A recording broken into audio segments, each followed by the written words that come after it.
Sa pusod ng Cagayan, may tinutuklas na kuweba na bukod sa angking ganda, tila dadalhin ka rin sa mundo ng mga sangre. Tayo dyan sa report ni Oscar Oida. Asnamon Voyanzar. Encantadia vibes, right? Mapapasambit ka ng mahiwagang salita kapag pinasok ang kuwebang yan. Para bang dinala ka sa mundo ng mga diwata. Pero wait, bagong kaharian ba ito? Bakit wala si Nunong Imaw? Yan kasi ang Libsong Cave sa Lasam, Cagayan. Mula sa salitang Ilocano na libsong o deep hole, kaya tila isa itong mahiwagang lagusan. Magsisimula ang adventure sa nasa 50 metrong lalim na bukana ng kuweba. Pagpasok, makikita ang iba't ibang mineral formations. Para itong kaharian na nahahati sa dalawa.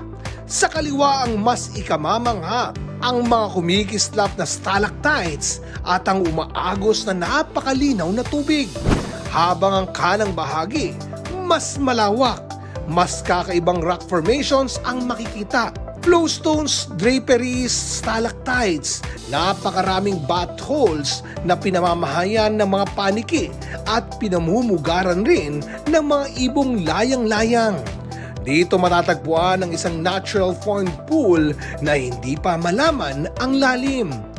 Ang haba ng kuweba, aabot sa 200 metro. Kauna-unahang naidokumento ito ng The Explorer Lasam Team na nakipag-ugnayan sa DNR upang magkaroon ng assessment o pagsusuri at maitala sa rehistro ng Regional Cave Committee, ang Libsong Cave. Sa ganda ng kuwebang ito, malaki raw ang potensyal nitong maging isa sa mga ecotourism site sa Cagayan. Oscar Oida, nagbabalita para sa GMA Integrated News. Huwag magpahuli sa mga balitang dapat niyong malaman. Mag-subscribe na sa GMA Integrated News sa YouTube.